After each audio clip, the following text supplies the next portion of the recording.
Hai, selamat siang semuanya. Apa kabar kalian? Aku harap kalian baik-baik saja. Dan untuk tema kali ini adalah afirmasi semesta untukmu. Afirmasi semesta untukmu di sini adalah pembacaan yang dimana ditujukan untuk dirimu sendiri ya, karena aku menggunakan deck afirmasi. Apa-apa saja yang penting untuk kau dengarkan kali ini, kita akan buka 10 afirmasi untuk kamu. Aku buka 5 dulu di awal, baru nanti kita lanjut ke selanjutnya. Afirmasi pertama, ada kartu I'm enough. Kartu I'm enough, aku akan bukakan untuk sandingannya. Teman-teman, afirmasi pertama untuk kamu adalah cukuplah. Untuk apa? Untuk menghamburkan uang, beli yang kecil-kecil, sesuatu yang mungkin nggak guna, ya. Jangan sering-sering menghamburkan uang. Itu pesannya yang pertama buat kamu. Yang kedua, I focus on my own happiness and not compare myself to others. Karena kenapa? Kalau kita melihat kesuksesan orang lain, kebanyakan kita ini iri dengki. Jadi sekarang fokuslah dengan kebahagiaan kamu sendiri tanpa melihat kesuksesan orang lain. Kenapa aku bilang gitu? Kita punya kartu bear.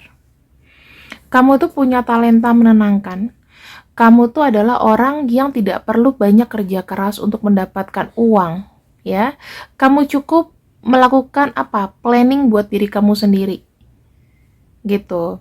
Kalau kamu di sini kuat planningnya, kamu mau ngapain, just lakuin aja, jangan kebanyakan mager. Karena aku melihat di sini teman-teman, beban kamu itu lebih besar daripada orang lain.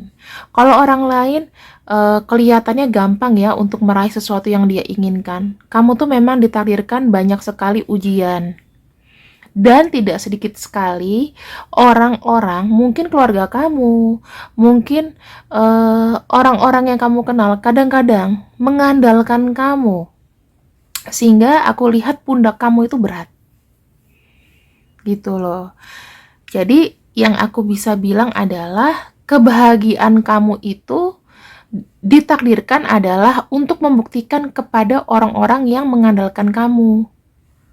Jadi kalau misalnya kamu lihat teman kamu yang lebih sukses, terus kamu di sini kayak getun atau kamu nggak suka gitu, itu namanya penyakit hati. Kenapa? Karena memang kamu ditakdirkan dengan menanggung beban di pundak kamu. Itu tandanya di mata Tuhan kamu adalah orang yang mampu bertahan ke depan.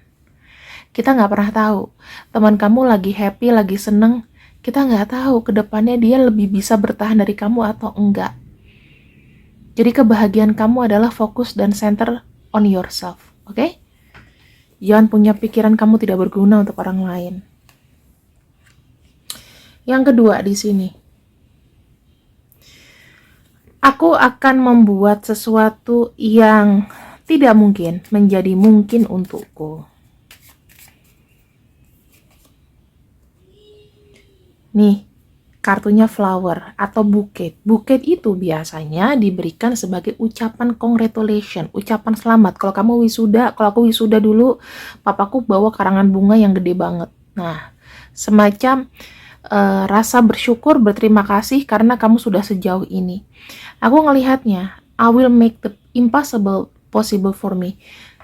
Kamu tahu nggak, manifestasi kamu itu jauh lebih didengarkan sama semesta daripada orang-orang yang mungkin udah kelihatan hasilnya, ngeremehin kamu dan lain-lain ya.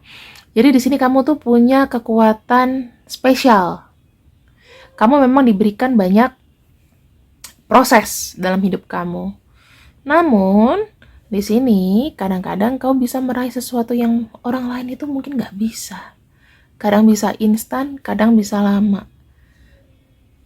Aku tahu kamu tuh punya keinginan keras dalam hidup kamu yang sampai sekarang ini mungkin sudah bertahun-tahun belum terrealisasi.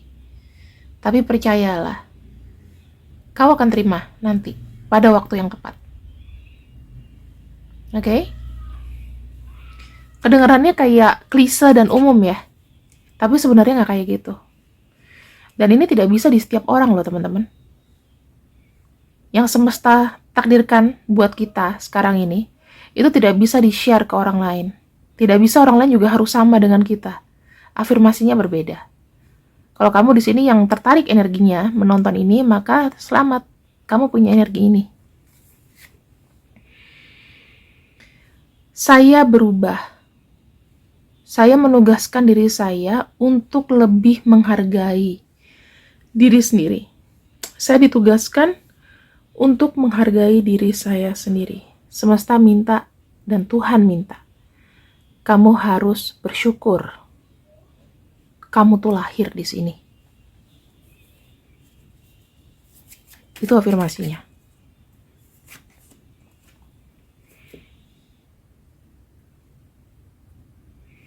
Kamu tahu, untuk mencintai diri sendiri itu memanglah tidak mudah. Aku melihat kamu ada rasa insecure. Entah itu dari bentuk fisik, entah itu dari omongan orang, entah kamu tuh merasa tidak capable dalam menjalani tugas atau kemauan orang-orang atau harapan orang padamu. Termasuk dalam lingkup pekerjaan, dalam lingkup keluarga mungkin. Inilah yang harus kau lakukan teman-teman. Bagaimana cara kamu untuk mengetahui bahwa kamu itu adalah orang yang worth it. Galilah sebuah potensi. Tidak semua orang bisa bekerja di bawah tekanan orang lain. Dan aku lihat di sini kamu tuh punya self defense yang rendah. Jadi kamu kalau misalnya dimarahin atau kamu dikasih tahu, kadang kamu perasaannya terlalu berlebihan, kurang kuat. Secara emosional, aku ngelihatnya kayak ada gloomy dalam pikiran kamu. Orang itu memang ditakdirkan unik, teman-teman. Kadang-kadang orang itu memang dilahirkan punya negative thinking yang tinggi. Itulah yang membuat di sini kamu kadang-kadang kurang untuk merespon atau merespek dirimu sendiri. Standar cantik, standar ganteng, kamu ikutin yang di sosial media, padahal banyak muka kayak gitu. Kamu harus tahu, oh ya, mungkin aku tidak cakep, aku punya kelebihan lain. Maka, galilah potensi itu. Kalau kamu sudah menggali satu potensi yang ada dalam diri kamu gak akan takut untuk menghadapi omongan orang. Percaya deh, aku itu ketemu potensiku itu di umur berapa ya? Bahwa aku tuh mampu. 25. Aku ini orangnya introvert. Bukan introvert ya, dalam arti aku tuh mungkin temen banyak, cuman kayak malas untuk standing out gitu. Tetapi ada satu waktu di mana aku harus melit satu project dan aku harus membuktikan bahwa I can. Harus ada push dulu. Di situ aku goal, teman-teman. Bosku senang, aku dapat bonus, milestone, ya kan? Dan memang ada predikat, aku dapat kayak ucapan terima kasih begitu ya. Kamu tahu aku bisa beli PS4 waktu itu. Karena ada milestone-nya. Aku beliin buat PS4. Itu happy banget. Dari situ tuh ada timbul percaya diri bahwa oh ya, aku tuh mampu untuk berkomunikasi. Aku nggak jelek-jelek banget loh. Orang itu bisa dengerin aku. Dari situ galilah potensi kamu. Karena di sini aku ngelihat kayak self defense untuk diri kamu sendiri itu kurang. Jangan terombang-ambing. Jangan liatin orang lain, oh ya kerja kantoran 20 tahun, 30 tahun udah jadi kepala cabang, emang kebutuhan dia nggak banyak. Gitu teman-teman ya. Jadi harus tahu milestone kamu tuh di mana. Milestone tuh ibaratnya kayak penghargaan tertinggi untuk diri kamu di mana. Dan itu memang tidak bisa kamu tahu dari bakat kamu sejak dini, kecuali kalau bakat dini itu diarahkan ya, orang lain yang melihat. Tapi bagaimana kalau kondisi kamu di sini adalah memang orang tua kamu nggak begitu peduli. Bagaimana kondisi kalau orang tua kamu sudah bercerai? Siapa yang mau lihat bakat dan potensi kamu? Harus ada mata keempat kan? Atau mata kedua, ketiga yang lihat itu. Ya nggak? Coba deh. Kamu gali. Kamu kaliannya apa sih? Potensinya apa sih? Itu yang membuat kamu nanti akan pede. Mau yang lebih cantik, kayak lebih ganteng, kayak lebih seksi bodinya dari kamu. Tapi kalau kamu punya talenta, orang itu akan lebih care. Karena kamu punya originalitas. Yang kelima, aku bersyukur untuk pelajaran apa yang orang telah datangkan kepada aku. Pelajaran itu tidak harus baik loh. Ada juga jeleknya. Good or bad. Ya, kalau kamu merasa dizolimi, kamu harus dengerin ini. Semua orang pernah dizolimin kok.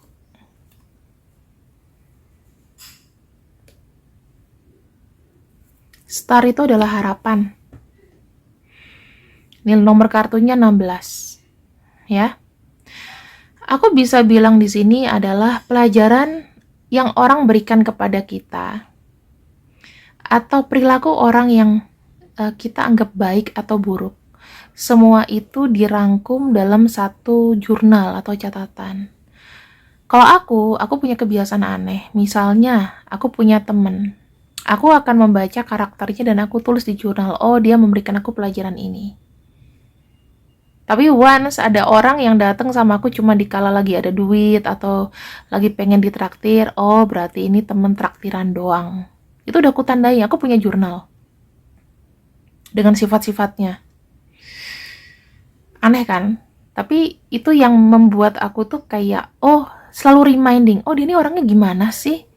Kita lihat, oh dia orangnya helpful. Aku harus bantu dia. Ada pelajaran di situ. Mungkin aku ini adalah orang yang satu dari banding 1000 yang nyatat kebiasaan orang ya di jurnal. Tapi itu yang kulakukan. Misalnya aku dekat dengan A gitu ya. Kita ngobrol, kita ketemu, orang ini gedabrus, banyak ngomong. Macam ibu-ibu komplek. Berarti kita harus apa? Kita harus juga hati-hati bicaranya. Takutnya orang yang ngedabrus ini kita punya rahasia dibongkar. Jadi kamu harus tahu, oh orang ini ambisius.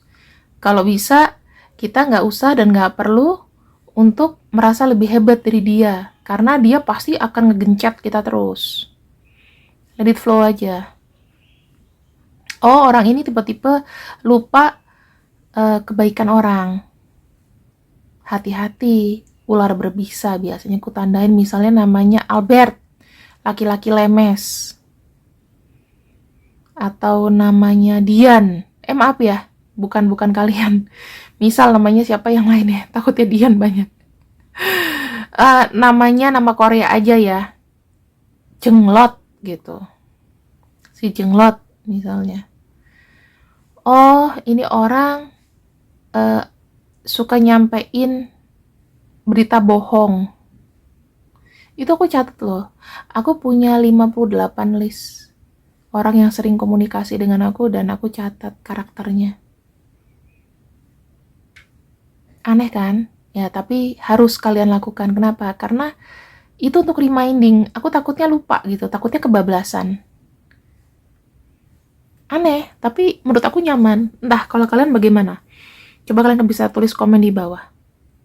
Dengan begitu, aku bisa merasakan rasa bersyukur, bertemu dengan berbagai macam karakter, terus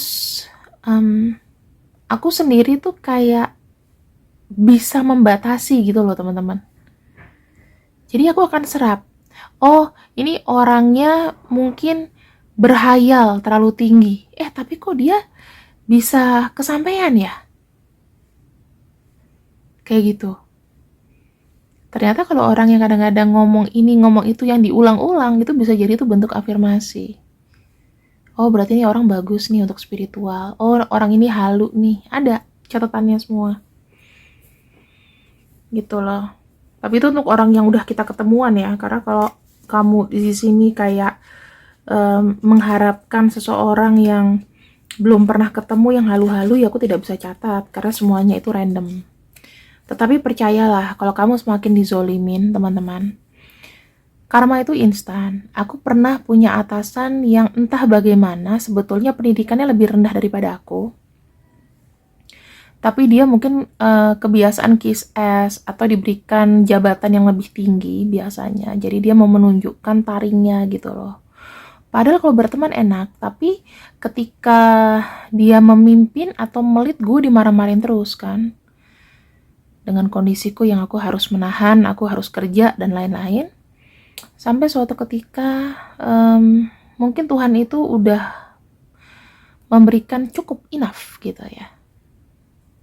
Pulang dirampok, udah itu sampai sekarang dia jatuh dari motor, kakinya patah dan harus pasang pen.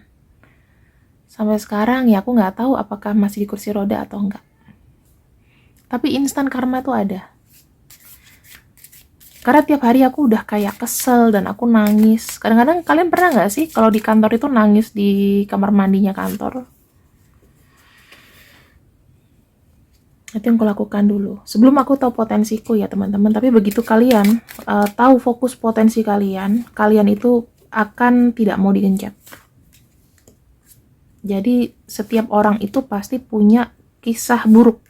Nah, di balik kisah buruk itu, kalau semakin ada orang yang kayak menghina kamu atau apa, nggak apa-apa. Karena mungkin dia belum di level kamu sih. Apalagi kalau ngomong ini atau fitnahnya setelah kamu tuh udah shining.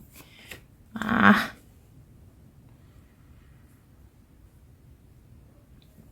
di sini ada kayak I'm not afraid to be uncomfortable to reach my destination. Berarti ini ada sebuah keberanian. Kartu Sun menunjukkan adanya sebuah keberanian di mana kamu tidak harus takut untuk tidak nyaman. Kamu tahu, kalau orang tidak takut dalam tidak nyaman, kamu bisa survive dalam hal apapun. Contoh, nggak usah jauh-jauh deh, pandemi aja kemarin. Bagaimana kamu bisa cari uang? Be a creative. Kalau kamu, jujur, aku tuh semuanya bersyukur di era pandemi. Karena ya aku bisa bertahan sampai sekarang. Itu salah satu doaku sih.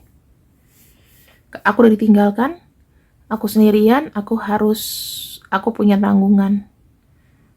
Tabungan aku 75.000. Bagaimana aku cari duit? Dengan segala kreativitas, terus akhirnya aku menemukan kenyamanan di sini.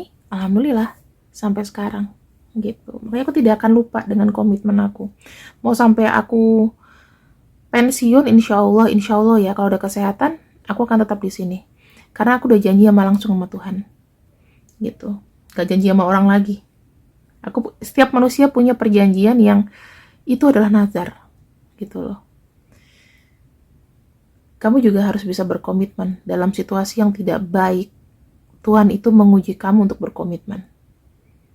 Harus kau lakukan. Kalau enggak, kamu akan mundur. Kamu udah ada kontrak, teman-teman. Jangan main-main sama Tuhan ya.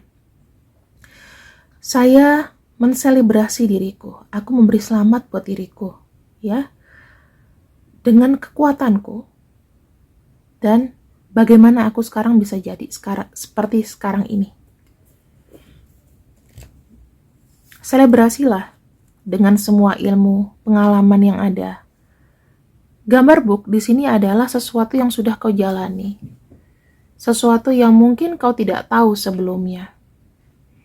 Sampai kamu harus melakukan itu padahal kok kayaknya ini nggak sesuai dengan yang aku pikirin deh, gitu loh.